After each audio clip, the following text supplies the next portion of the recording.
I'm using air quotes is a lot of the time girls are going to give them a phone number, it's not real, or their Instagram to get an extra +1 followers, but they're not actually interested. They're trying to get rid of the guys. A lot of the time, I think I'm impolite about it. But anyways, the rate of Oh yeah, so fake numbers from Daygame. How many fake numbers do you get, or how many weird girls do you get online?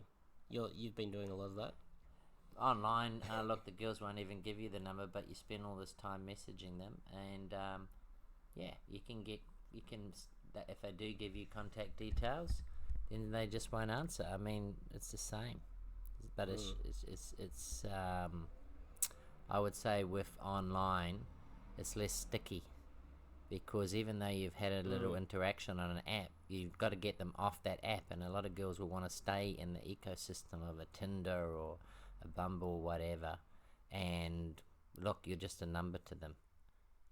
So he's playing with a game of all these other guys, which is by far the majority, 80% or more they say on dating apps are men.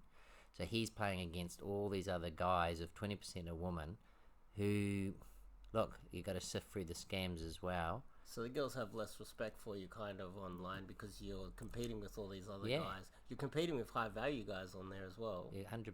So is he in this top 20% of guys on there? Because if But the point he's making, like the point he's making is that you get a lot of flaky numbers from Daygame or Night Game or Cold Approach in general.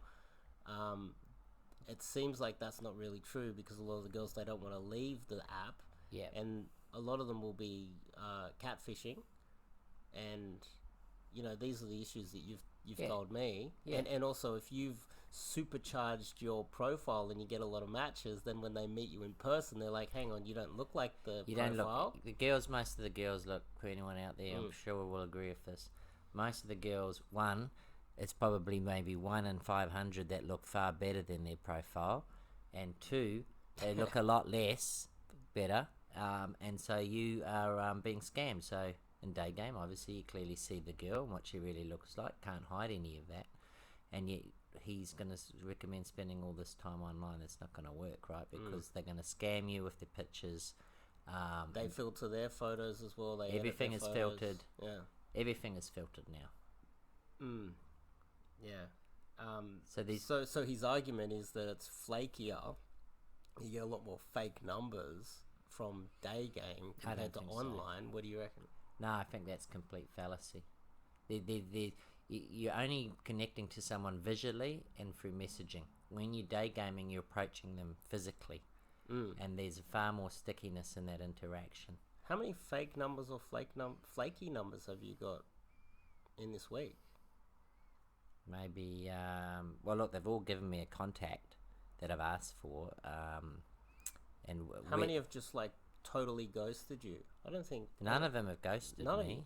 So, and you've been doing online game the entire time. How's Tinder been treating you the whole time? Oh, most of the leads, even if you get it off Tinder into WhatsApp or messaging, just MMS or whatever, like maybe 60% go nowhere easily. Okay. Easily 60-70%, I'd say. And then of that 30%, you spend a lot of time just trying to find the right time to catch up with them. And then to the point of, well, you meet them and then they don't look like their photos, so that kills it. Oh, yeah. And you probably wouldn't even approach that girl. Yeah, in real life you wouldn't approach that girl if you knew what she really looked like. Yeah. And I'm talking about at least 2-3 points difference to their profile to real life. And like the one that you mentioned before that was like, hey, you don't look like your photo. Yeah, I've had girls say, you don't look like, you look different in this photo on my WhatsApp profile to what I had online. And they're more suspicious of you. And she won't even send me and she said, can you send me a recent photo? And then she won't even send one back, and she says, well, all mine are old. So you're playing this stupid game where the girls think they're totally empowered online. Yeah, they have more leverage. That's what it is. It's leverage. Yeah, because they. But know. also, he's playing a leverage game where he's from Britain. So he's from like the wealthiest, arguably the wealthiest country in Europe, and he's gone to one of the poorest countries in Europe. So he's technically like the same as an Australian in Bangkok. Yeah. Technically, approximately that much leverage. So it's like me sitting in Bangkok trying to sell my how to swipe right on Tinder product. It's technically the same thing. Yeah. The power Balance. balance is a little bit similar to that, yeah. I agree. But he's saying that Daygame doesn't work. Well, like if I was sitting in Bangkok and just swiping right and getting a whole bunch, still Bangkok was better for Daygame anyway, because I could get higher quality ones. Success